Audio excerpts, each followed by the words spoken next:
tuwang makakita ng eskwela. Pats is life talaga.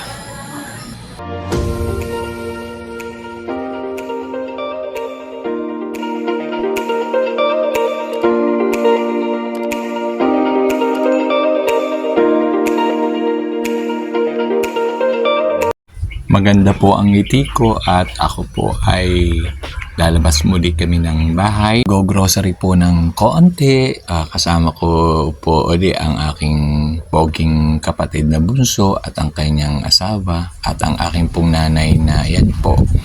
Hirap pa rin po maglakad. Going to Rosario na po uli kami. Yan. Okay naman po ang pagsakay ko sa sasakyan namin ng kapatid ko. Medyo hindi pa po nahihilo, pero maya po alam ko maliliyo na. Pansamantala muna pong tumigil, nagpagasolina po muna kami para mas maganda po ang biyahe, mas okay. Pagpunta po ng Rosario ay para mag-grocery ng kaunti at yun po naman ay tuwing every 2 weeks po at nauwi po yung kapatid ko ay sinasamahan po kaming mag-grocery.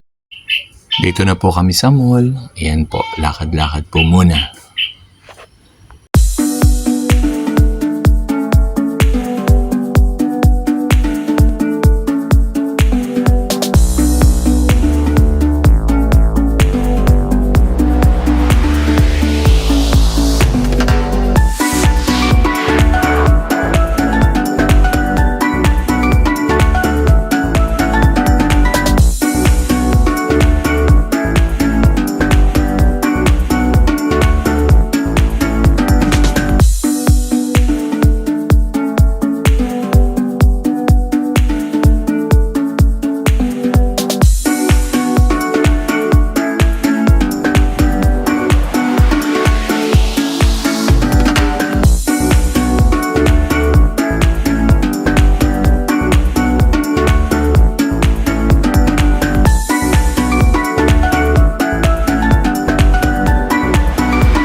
Tamang-tamang nakakita naman kami ng kandila. Malapit na nga pala ang undas. At pag malapit ang undas, syempre, birthday ko po iyon, November 1. Hindi ko lang po sasabihin ang taon. Bumili na po kami ng kandila. Bumili na po ako. Namili po ako ng hindi po mahal, yun lang pong mura. Wala pong pera. Ayan, namili po ako. At yun po ay para po sa mga namatay. Yan, namili din po ang aking hipag. Pili-pili po siya ng kandila. Mas gusto po ata yung mas maganda kaysa doon sa aking napili. Kaya, ayan. Hilo naman po siya ng pagpili. Tamang-tama naman pong Halloween. Nakakita naman po ako ng pwedeng i-decorate. Pwede ko pong i-decorate sa garden.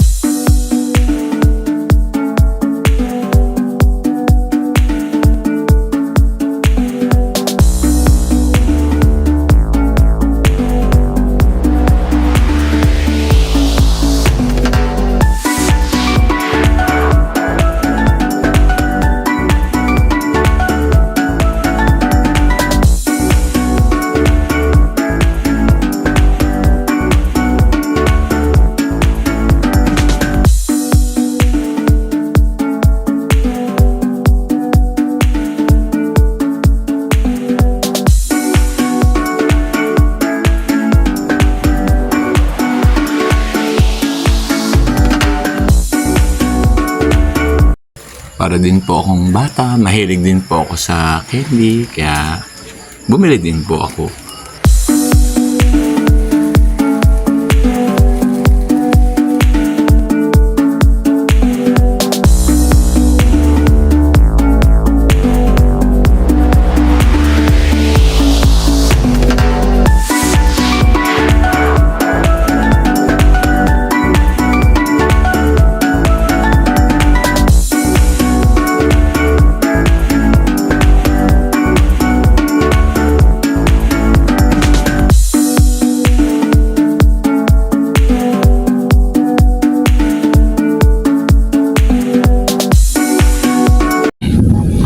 yan, ang hipag ko. Nag-iisip pa ng bibilhin. Hindi pa alam kung ano ang pagbibilhin.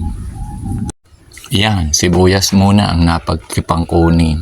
O, sige. Halukay. O, bilang. Pili ng maliliit. At kung ang gusto nating mabili, yung maliliit lang na sibuyas. Ayan ang hipag. Oh, ang pinamili mga gulay at mga nakakita ng bayabas. Oh, natuwa kami. Yan ang mga gusto naming bilhin. Gulay, prutas. Oh, diyan kami nag-i-enjoy sa mga gulay at prutas.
Yan, nakakita po ako ng mga seeds po. Naisipan ko din pong bumili. At yung mga dati ko pong seeds na nasa bahay, na nasa garden, ay medyo ubos na. Kaya namili po ako ng pwede ko po uling itanim.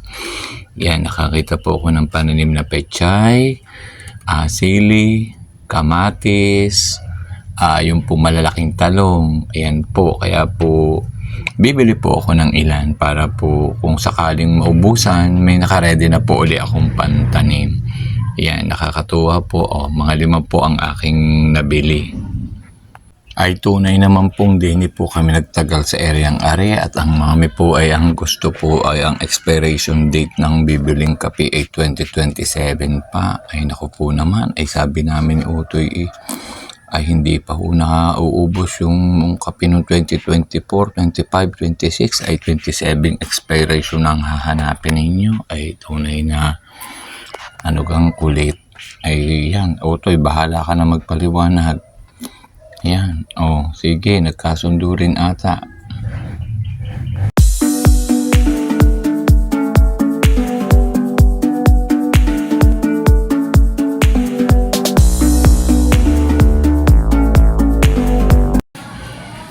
Ay nako, ay napadaan naman ako din sa mga paso na naman, ay hindi na naman nakaligtas sa aking paningin. Kaya yan, pili na uli ako, kukuha na uli ng mga paso. Ay pinagmamadali na ako ng aking mga kasama at uuwi na, ay iwanan daw ako. Abay, nakakatuwa naman at paglabas namin, may natawag sa akin ng sir, ay eskwela ko. Aba, namimigay ng mga pre-taste na tinapay.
busog na.